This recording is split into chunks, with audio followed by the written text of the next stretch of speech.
Olá, boa tarde a todos. Hoje estamos aqui para mais um episódio do Movie Talks. Hoje temos cá a Carolina, que é nutricionista. Queres-te apresentar, Carolina? Sim, olha, pronto, chamo-me Carolina, sou nutricionista desde 2014. Comecei a trabalhar mais nesta área da materno-infantil há relativamente pouco tempo, quando passei por isso na prática. Portanto, já trabalhava antes, mas agora especializei-me numa fase completamente diferente, porque passamos com isso na prática e isso muda bastante as coisas, não é? E então agora quero trabalhar cada vez mais nessa vertente. Ok. Estamos aqui hoje para falar sobretudo da gravidez e do medo que assusta muitas mulheres, que é o peso e a variação que existe do peso ao longo da gravidez. E vamos contar também aqui com a Sandra, mais uma vez, a nossa fisioterapeuta pélvica. E então, Carolina, para começar, queria-te perguntar o que é que tu achas desta variação de peso que existe ao longo da gravidez? Quais são assim para ti os pontos-chave ao longo de uma gravidez? Se realmente aquele número que aparece na balança é importante ou se há outros fatores que devemos ter em conta? Olha, o que eu acho é que dá-se demasiado valor ao peso, ou seja, dá-se demasiada importância, inclusivamente em alguns cuidados de saúde. A gravidez é sempre pesada no âmbito das consultas de controle de monitorização da gravidez e muitas vezes o discurso é de aumentaste muito neste mês ou não aumentaste nada. A grávida tanto é sujeita a comentários se não aumentar como se aumentar mais do que está ali naquela tabelazinha. E aquilo que nós vemos é que o peso, sendo, claro, um aspecto a avaliar, não é o único e não é de todo o mais importante. Nós temos de tentar perceber o que é que levou a este peso, ok? Se eu tenho uma grávida que está sempre cheia de fome, que parece que nada a sacia, que está completamente com os apetites todos desequilibrados, isso a mim diz-me que tem um déficit, ou provavelmente, que é possível que haja aqui alguma coisa que temos que investigar e que se calhar há aqui alguma coisa na alimentação que esteja a falhar. Mas o que é que isso está a refletir? Ela come coisas que nem sempre são mais equilibradas, porque às vezes devido à corrida e também nos apetece mais estas coisinhas menos saudáveis, o peso aumenta muito, depois o obstetra ou a equipa de saúde, ok, estás a aumentar muito, e não se vai à raiz do problema. E depois temos uma pessoa com mais ansiedade e o que é que isso traz? Mais apetite, mais vontade, ou seja, isto depois é uma bola de neve. Exatamente. Então normalmente o que nós tentamos perceber é a alimentação está adequada, normalmente havendo estes apetites assim mais desequilibrados é muito comum, como eu estava a dizer, haver algum tipo de déficit. Portanto, vamos atrás dessa informação, vamos tentar perceber, ou através de análises, idealmente, ou então fazendo só a anamnese, a recolha dos dados da alimentação da pessoa, e depois reforçamos, porque há aqui muitos nutrientes que têm necessidades muito aumentadas na gravidez e que normalmente não se valorizam o suficiente. Ok. Então, já que tocaste nesse ponto, só por curiosidade, aquilo que se fala sobre os desejos, mito ou facto? É assim, lá está, eu ia dizer mito, mas vou dar. Eu acho que as pessoas podem ter um déficit nutricional por trás. E depois há muito esta ideia cultural de que a grávida tem que ter desejos, então quase que desculpabiliza, é normal, está tudo certo, às 3 da manhã, agora a partir do momento, se calhar já tinha esses apetites antes, mas nunca dizia nada a ninguém, agora a partir do momento em que estou grávida tenho desculpa para Exatamente. Pronto, é assim, temos que tentar encontrar aqui um meio termo. Se eu tiver uma pessoa que tem constantemente apetite por carnes, por exemplo, eu se calhar já vou investigar se os níveis de ferro estão bem, por exemplo. Ok? Se eu tenho uma pessoa que tem constantemente apetite só por doces, sem mais nada, se calhar já vou tentar perceber se a parte de hidratos de carbono está ok, ou se aqui a gestão dos açúcares está ok. Ou seja, normalmente isso dá-me pistas sobre o que é que eu tenho que ir atrás. Claro que depois os apetites são multifatoriais, portanto se eu tiver uma pessoa, também temos que ver aqui o equilíbrio da parte da ansiedade, do cansaço, muitas vezes descura-se esta vertente da saúde mental que também tem um impacto grande neste aspecto. Às vezes são pessoas que sempre tiveram fome emocional. Os e não há dois relação podem com os alimentos. mascarar a falta de outro tipo de nutrientes que estão em falta. Ou falta de outros cuidados, de uma forma geral. Normalmente investigamos sempre. Eu digo sempre, os apetites na gravidez nunca são para desvalorizar, são sempre para investigar. Porque é muito comum vermos isso na prática. Não é preciso a pessoa estar anémica para precisar de ferro. Normalmente tentamos fazer antes que isso aconteça, não é? Prevenir, não é? Sim, é assim que Voltamos sempre à tentamos palavra. fazer. A palavra-chave existe sempre. Isso mesmo, isso mesmo. Ok, então Sandra, e o que é que tu achas de que forma é que o papel da nutricionista muitas das vezes te ajuda a ti, fisioterapeuta pélvica, com as tuas pacientes? O que é que tu notas que às vezes estes desequilíbrios alimentares que a Carolina fala têm impacto na saúde pélvica? Isto é, se notas, se não notas relação nenhuma, dá um bocadinho a tua opinião. Então, pronto, a parte de facto nutricional e de saúde pélvica estão ligadas, né? Porque a saúde pélvica está ligada à parte intestinal, ao funcionamento urinário, portanto, e nós sabemos também que o intestino tem um impacto muito grande na saúde pélvica. Nomeadamente a obstipação é um dos fatores de risco para disfunção, quer na gravidez, quer no pós-parto, quer ao longo da vida de toda a mulher. Mulher, homem, criança, etc. É de facto uma das coisas que tem mais impacto. E por isso, na gravidez, como nós sabemos, realmente há uma tendência para a obstipação, por o aumento da progesterona, o trato intestinal fica mais lentificado e muitas mulheres, e depois também às vezes a suplementação de ferro interfere. E muitas mulheres realmente têm a obstipação, é uma das coisas que nós temos que tentar corrigir e normalizar o funcionamento intestinal.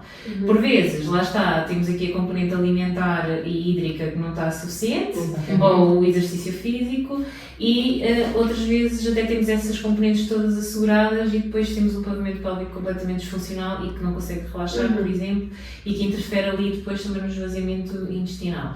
E portanto, estas coisas têm que andar lado a lado. Eu acabo por fazer um bocadinho a triagem alimentar, o que é que a pessoa come, perceber se está a fazer uma boa ingestão e aporte de fibras. Para nós sabemos mais ou menos uma mulher tem que consumir 25, 30 gramas de fibra diárias para ter um funcionamento intestinal.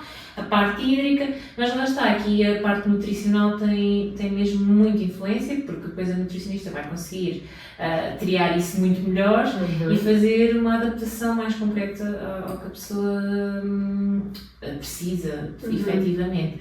Pronto, mas realmente essa parte é super importante, porque nós sabemos que na gravidez vai ter um impacto muito grande para a mulher, porque dificuldade na parte do trânsito intestinal, o desconforto, e portanto juntar aqui estas duas coisas para prevenir hemorroidas, possíveis disfunções pélvicas e mesmo para conseguirmos normalizar o intestino e depois levar isso para o pós-parto também, que é outro dos sintomas muito comuns, que é a obstipação por alteração das rotinas, pronto, o intestino gosta de rotinas. E portanto, começar logo esse trabalho na gravidez vai ajudar muito também para o pós-parto. E aqui acho que esta ligação, seja na gravidez, seja em toda a vida da mulher, a parte nutricional, é uma das coisas que eu acabo por recomendar muito quando vejo que realmente a pessoa precisa ali de um trabalho mais específico e mais efetivo de alteração de rotinas.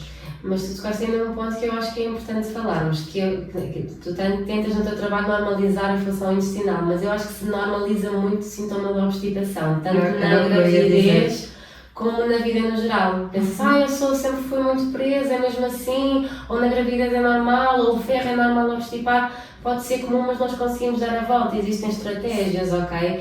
E eu sinto que isto é muita mensagem às vezes que também é passada, olha, vais tomar ferro, vais ficar obstipada, a pessoa quase está a contar. E há muitos suplementos de ferro, isto pode ser individualizado, ok? Pode ser alterado. Normalmente não é, mas isso pode ser revisto, ok? E é também o papel da grávida e da pessoa que está a viver isso, tentar aqui encontrar soluções. Porque eu sinto que isto, às vezes, mesmo até pela componente clínica, é muito normalizado. Não, isto agora depois na gravidez normaliza, a barriga está aí a pressionar, o ferro depois também faz isso.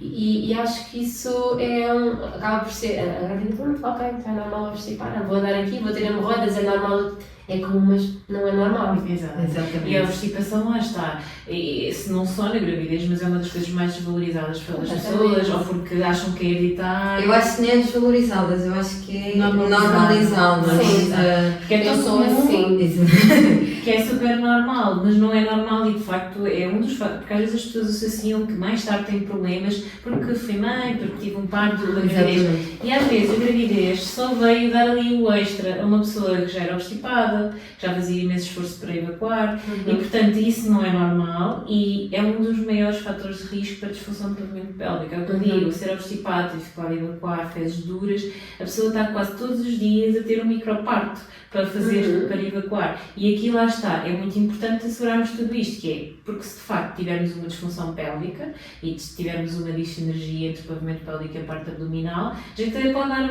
a água toda, a fibra toda e a pessoa não vai conseguir na mesma melhorar. E portanto, aqui é preciso este gesto. E às vezes está tudo bem com a parte pélvica, mas depois é a parte alimentar que não está adequada, a parte hídrica que não está adequada e a pessoa não se mexe o suficiente para que o intestino também tenha mobilidade. Sim. E mesmo em situações em que existe uma patologia prévia, porque isso existe, hereditária muitas das vezes, em que há ali uma diminuição, lentificação da parte intestinal, em pessoas que têm, por exemplo, síndromes de hipermobilidade, aí a parte nutricional adaptada e a parte pélvica vão ajudar também muito a tentar reduzir os desconfortos intestinais. Portanto, não é normal, o intestino é suposto funcionar bem e até já há imensos estudos que mostram que pessoas com mau funcionamento intestinal têm alterações na concentração, portanto, Não é à toa que é o segundo cérebro. Exatamente. Claro. E a regulação hormonal também, por causa da saúde mental, também está diretamente relacionada. Sem dúvida. É super importante para a saúde pélvica e para a saúde geral. Sem dúvida, eu acho que ainda é muito expectável que a grávida sofra desconfortos. Sim.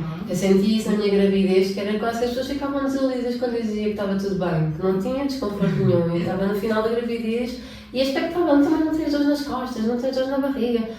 E é quase estranho ter uma grávida que não está a passar por nada e ainda acho que há trabalho a fazer. Acho que essa informação está cada vez mais a chegar às pessoas e este tipo de plataformas também ajuda nesse sentido.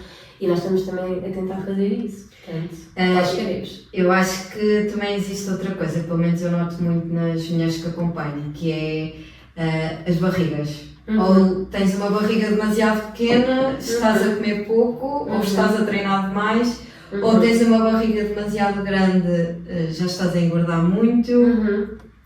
E eu acho que também este estigma, o próprio estigma da sociedade, do que é que deve ser o corpo da mulher grávida, não ajuda muitas vezes à saúde física e mental da própria mulher ao longo deste processo de mudança. Sem dúvida, mas nós sabemos que a maioria do peso a aumentar durante a gravidez não é regulável por nós, ou seja, nós até podemos fazer tudo direitinho, mas nós não vamos conseguir controlar o peso da placenta, o volume do sangue, o peso que isso representa, o peso do bebê. Claro que há aqui algumas situações de patologia que depois pode alterar, não é? Uma diabetes estacional, por exemplo, mas na maioria das grávidas isso não dá para gerir. O nosso corpo vai naturalmente haver aqui uma maior deposição de gordura, mesmo depois para preparar a fase do pós-parto, ou seja, o nosso corpo é uma máquina tão incrível que tudo o que acontece não é por acaso.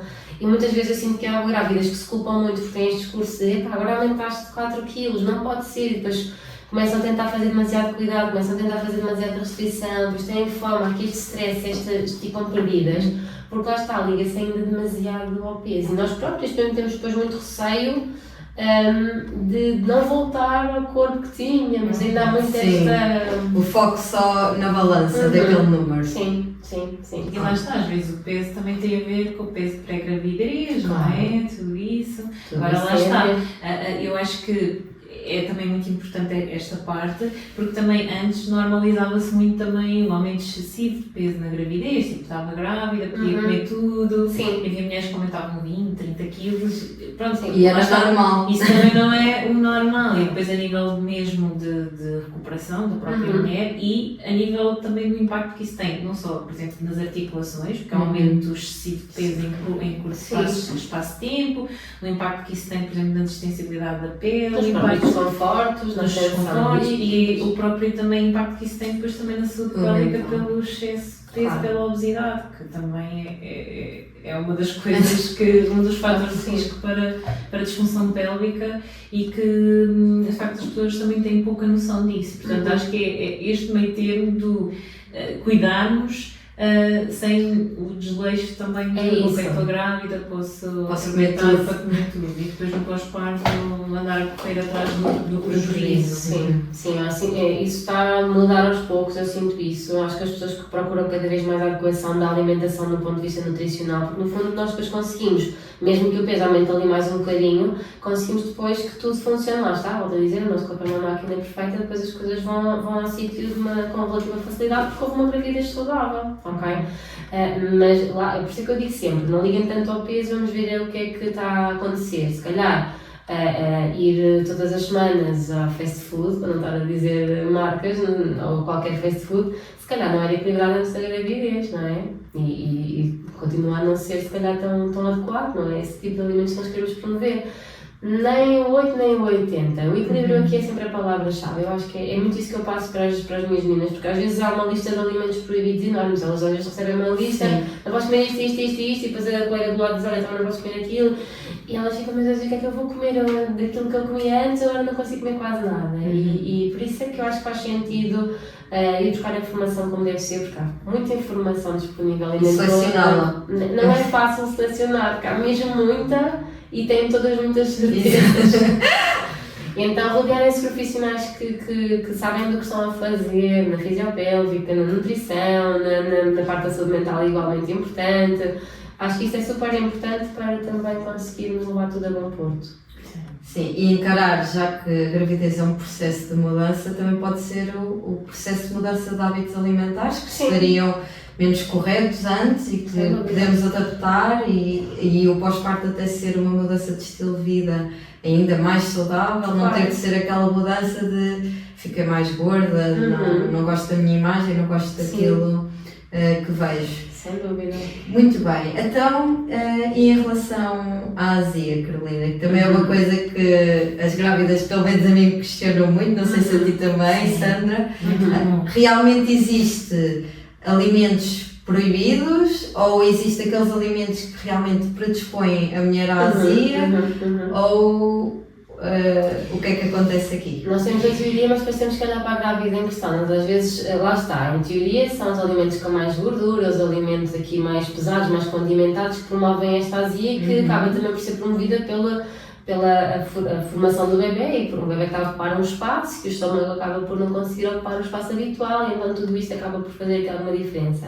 Depois também sabemos que o sedentarismo, as pessoas estarem mais sedentárias também interfere bastante, portanto uma das indicações até é mexermos um bocadinho a seguir às refeições principais.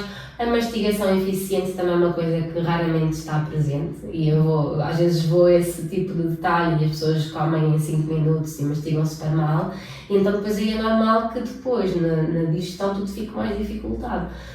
A verdade é, há fases em que pode acontecer um bocadinho mais este sintoma, mas é normalmente gerível com certas alterações alimentares. Temos é que perceber o que é que pode estar a causar isso, porque aquilo que te causa azia a uma grávida pode não causar azia a outra. Exatamente. A individualização é sempre importante. Há alimentos que nós já estamos à espera que façam isso, mas não significa que façam a toda a gente.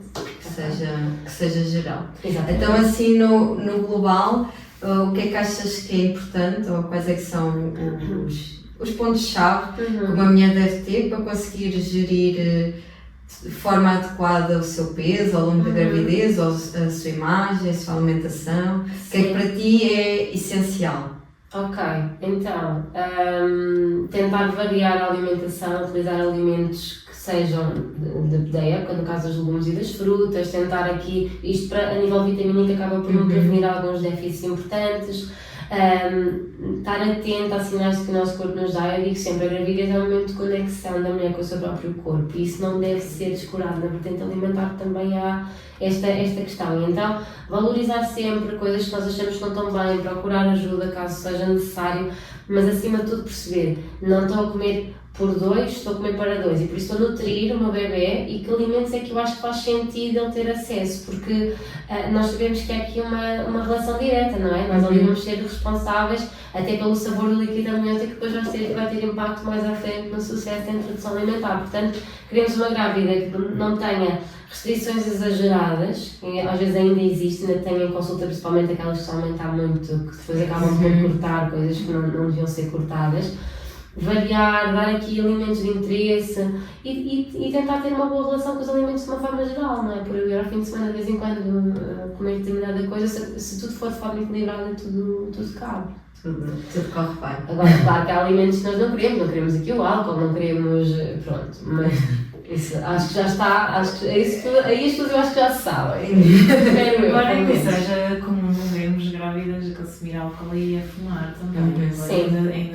Ainda já acho esta informação.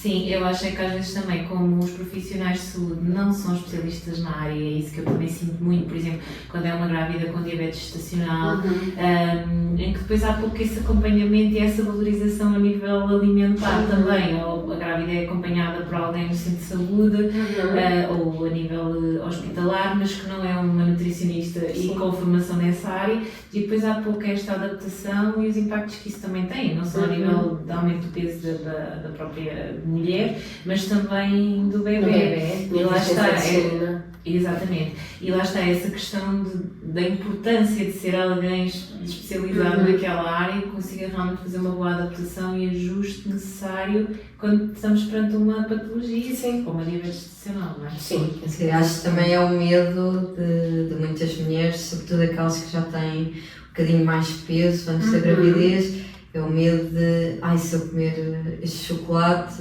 ou se eu comer este doce, será que eu fico com diabetes? Será que o meu filho vai ter diabetes só porque eu tenho diabetes?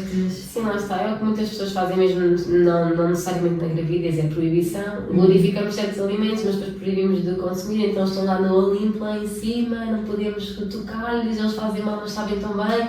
E esta relação menos positiva com esses alimentos acaba por nos apetecer cada vez mais. Então é muito isso que eu acabo por promover, ok? É uma coisa que realmente gostas bastante, então vamos tentar incluir de uma forma equilibrada, explicar às pessoas que não é por isso que as coisas vão acontecer se for de uma forma equilibrada, porque depois o que é que acontece? Proíbem-se durante uns tempos, depois há aqui uma descompensação e acabam por agarrar e sim pode acarretar aqui mais riscos. Compulsão. Exatamente. E eu digo sempre, isso é uma mensagem que depois, quando o bebê já está cá fora, passamos também à próxima geração. E há bocadinho também quando tocaste nessa questão do que nós comemos na gravidez que influencia depois no pós-parto, e do pós-parto, na própria recuperação, nós também sabemos, e a introdução, e aí a alimentação é importante também para a própria recuperação da mulher, que muitas vezes também nós nos esquecemos, não é? Sem dúvida, porque temos mil e uma coisas para pensar, mas também lá está, era o que ela também estava a dizer, ou seja, uma forma de nós melhorarmos os nossos hábitos e depois também mostrarmos isso aos nossos filhos, não é? Como é que nós vamos exigir que eles comam legumes, outras coisas, quando nós não temos uma boa relação com esses alimentos.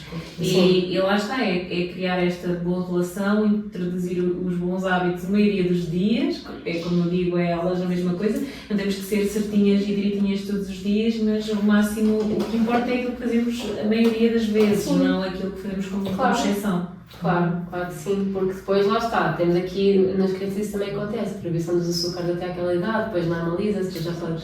Então isto é tudo aqui, aí é um assunto que dá pano para mais. Dava para outro episódio. Sim, claro, porque eu sinto que isto é uma dificuldade na vida das pessoas. E depois nem sempre é abordado da forma correta, proíbe-se muito e depois a pessoa acaba por não só proíba. Exatamente, acaba por ser, lá está o alimento que eu não posso comer mesmo. Fruto proibido. Exatamente, é o mais alimento. É mesmo. Ok, então já que tocaste aí na parte do pós-parto, Carolina, tu achas que existe, ou seja, que a mulher consegue ter assim, alguma preparação a nível alimentar no pós-parto, se há alguma coisa que pode fazer naqueles primeiros dias em que está a amamentar, alguns cuidados específicos que deve ter, se fala um bocadinho. Eu acho que naquele momento nós temos que tentar antecipar e planear o mais possível, porque é naqueles primeiros dias com o bebê em casa que nós vamos conseguir alinhar estratégias e planear, porque realmente o mundo virou ao contrário e temos aqui um bebê que precisa de nós. Mas na gravidez é possível fazer isso, aqui ativar a rede de apoio, super importante, temos quem temos à nossa volta, dizer, olha, então quando quiserem vir ou venham entregar um tabuleiro de comida, uma panela de sopa, alguma coisa que aí sim isso nos dá mesmo jeito. Ou então tentar fazer para congelar, muitas vezes é isso que eu também falo com os meus clientes, não necessariamente passar dias na cozinha, mas quando fazem algo no forno, tirarem uma parte, comerem aquilo naquela refeição, depois tirarem o resto para congelar. Deixar lá alinhado para, ok, depois nós em casa SOS temos aqui esta refeição para comermos. E nunca esquecer de que as necessidades no pós-parto, numa mulher em pós-parto, são idênticas ao terceiro trimestre, ou seja, a grávida tem noção que tem que comer bem, mas no pós-parto é raro depois a mulher ter essa noção. E então muitas vezes vemos pessoas que estão estressadas e estão a tentar encontrar uma nova rotina, que nos primeiros tempos é complicado, que esquecem-se de comer, ou que não comem as coisas certas, ou que andam ali perdidas. Então é assumir, eu também preciso de comer nesta fase, não era só no terceiro trimestre, eu também preciso agora, eu preciso de me hidratar, principalmente na amamentação, porque sinto que isso também, há mulheres que têm muita sede, mas há outras que não têm, e esquecem-se um bocadinho disso, e depois temos aqui desvantagens. Sim, nas retenções líquidas e tudo mais, portanto, sem dúvida que isso também é super importante, mas acima de tudo, tentar aqui facilitar ao máximo esses primeiros dias. A planificação que deve existir ainda na gravidez é essa, ok, então eu vou ter depois isto aqui em casa, estes snacks aqui em casa, isto aqui depois posso comer à meia da tarde ou à meia da noite, se me preciso, estão ali ao pé de mim. Não é preciso ter a casa cheia de comida em todo lado, mas aqui em pontos estratégicos. Olha, aqui este sítio é um sítio que eu a partir dele vou querer estar mais vezes, estou mais confortável, aqui o sofá, por exemplo, ou este cadela. E tentar aqui... Ter rotinas, não é? Até porque há muitas mulheres que têm essa fome no pós-parto, não é? Porque às vezes eu também noto isto, na gravidez, quando já aumentaram, por exemplo, muito de facto de peso e depois dizem, no pós-parto vou aproveitar ali a amamentação e depois eu vou perder. E às vezes não é bem assim, porque às vezes depois no pós-parto o que elas têm mesmo é imensa fome e têm muita dificuldade em lidar com ela. As necessidades não estão a ser alcançadas, sim, normalmente. Sim. Principalmente a nível proteico, é rara a pessoa que está a corresponder, porque de facto são necessidades aumentadas e as pessoas às vezes esquecem-se disso, lá estão preocupadas em voltar ao peso, em emagrecer e há muita esta coisa, enquanto estiver a amamentar é mais fácil de emagrecer. Então quase voltamos à alimentação antes da gravidez. Isso é muito pouco para uma pessoa, mesmo não amamentando por uma pessoa em pós-parto, que acaba sempre por ser realmente produzir leite consome mais calorias, não é? Sim. Mas lá está, se calhar depois o facto de ter essa vontade tão grande e não ter tanto tempo para cozinhar e para comer refeições ou estar muitas horas sem comer e depois vamos aproveitar para comer exatamente alimentos pouco nutritivos, não é? E muito calóricos e se calhar a maioria das mulheres não tem essa facilidade, se bem que nos primeiros tempos também o importante é nutrir-nos bem e não pensar demasiado no retorno ao peso. Sim, porque acaba por acontecer, lá está. Se tu estiveres bem nutrida, os apetites também vão normalizar, isso vai acabar por acontecer agora. É difícil nós pensarmos numa pessoa que está a passar fome uma semana, o que é que vai acontecer? Vai continuar a passar fome? Não. Eventualmente vai estar perdido e come e vai comer, olha, eu preciso, e lá está, noites mal dormidas, toda esta desgastão que existe, chega a um ponto em que isto é incomportável e então acaba por ir para alimentos que nem sempre são que eles estão em falta e o apetite não, as pessoas reportam muito isso, não sei se acontece também contigo na tua prática clínica, comem mas não ficam saciadas, eu como, mas parece que não fico saciada. O nosso corpo a dizer-nos, olha, agradeço, mas não é isto que eu preciso. Exato, é outra nutriente. É outra coisa qualquer. Porque nem sempre conseguimos dar direções assim tão precisas. O nosso corpo é ótimo, mas também não é assim tão óbvio, pronto, às vezes, sim. Então, e por exemplo, em relação àquelas mulheres que amamentam, eu sinto que as recém-mamãs muitas das vezes têm medo. Eu não posso comer chocolate porque estou a amamentar, eu não posso comer isso porque estou a amamentar.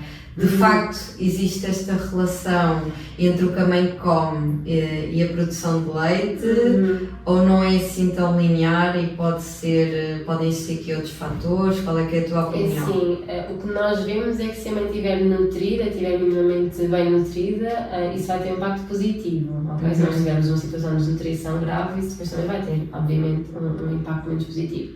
Mas normalmente o que acontece aí há alimentos sim que nós não queremos incluir, por exemplo, coisas cozinhadas com álcool, lá voltamos à questão da ingestão de álcool, também temos que tentar equilibrar, os fármacos também têm que ser geridos, isso normalmente a equipa de saúde que acompanha dá essas indicações, mas depois não existe assim nenhum alimento que promova isto ou aquilo. Há algumas substâncias que podem ser, chamam-se os galactogogos, ok?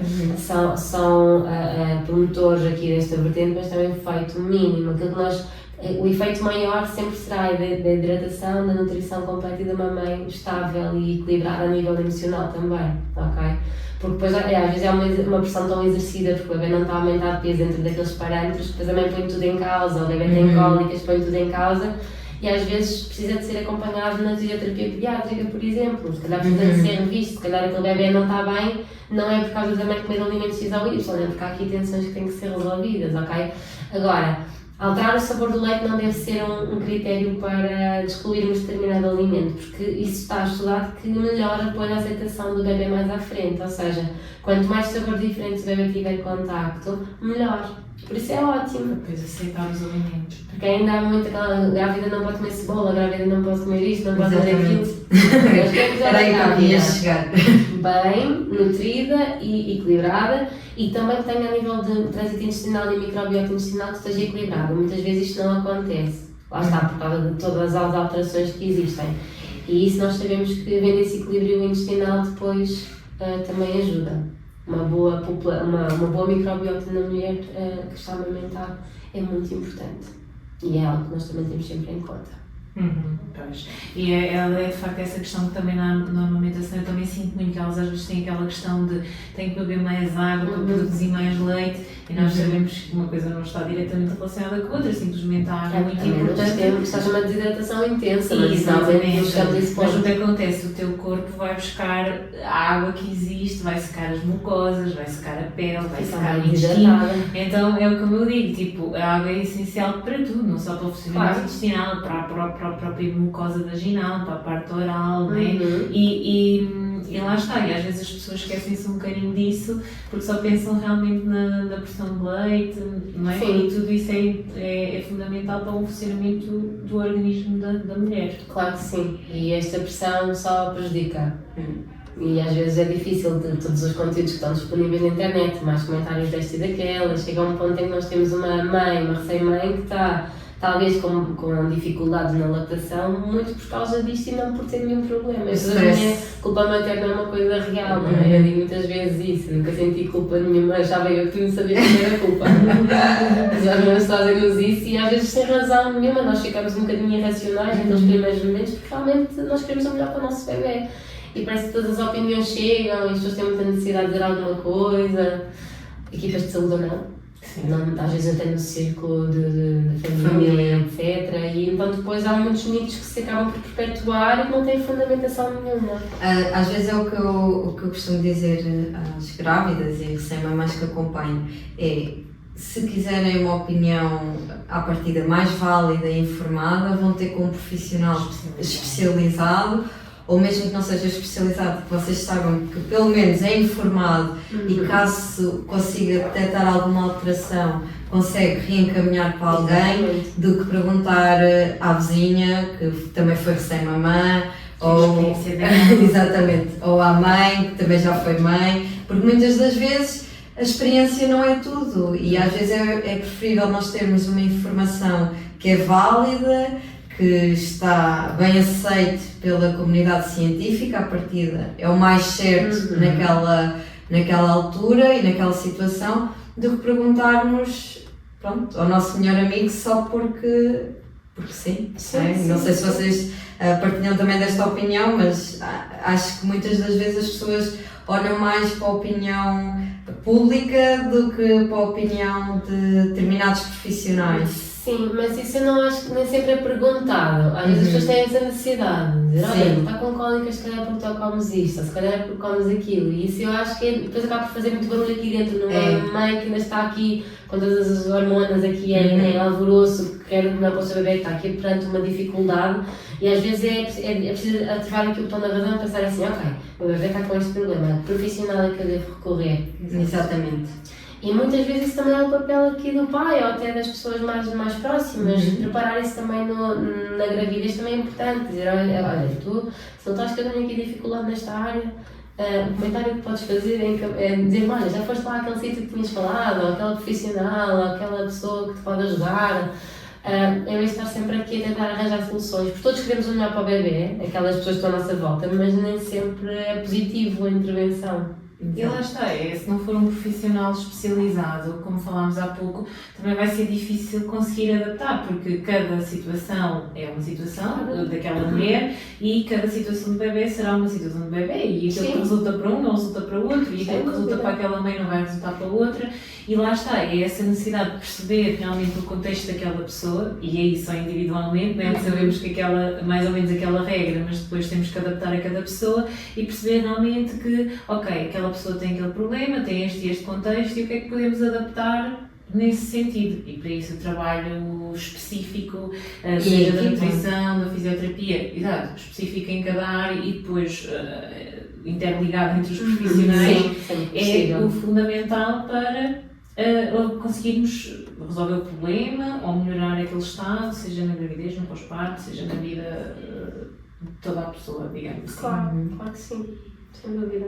Então, para finalizar, Carolina, se tivesse aqui uma grávida à tua frente, quais é que eram assim os conselhos nutricionais e de maternidade que tu lhe davas, foste recentemente mamã? Ok.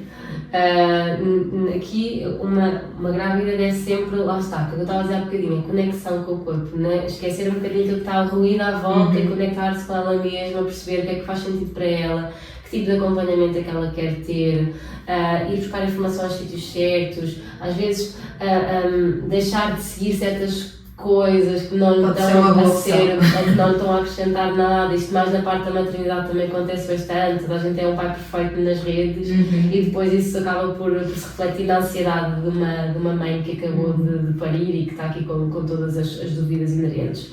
Que tem que se informar, a informação é poder, mas a informação certa. E então para isso encontrar profissionais que ela confia, que se sente acolhida, que se sente bem e não ir a um só porque é X ou que é Y ou que faz assim de determinada forma. É perceber, ok, eu mereço ser ouvida, a minha opinião é importante, eu mereço ter algo individualizado para mim. Porque às vezes ainda há muito chapa 5 e isso não é a melhor opção, ok?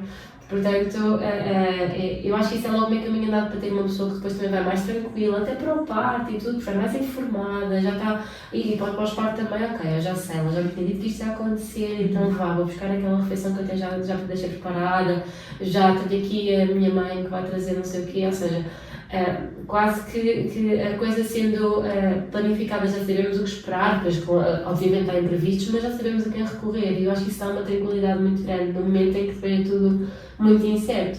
E na gravidez eu acho que isso pode começar a ser treinado, digamos assim, esse filtro que nós temos que ter para saber o que é que nos faz bem, porque aquilo que não nos faz bem, que nos torna, que aumenta aqui a nossa ansiedade, também vai ter impacto no nosso bebê.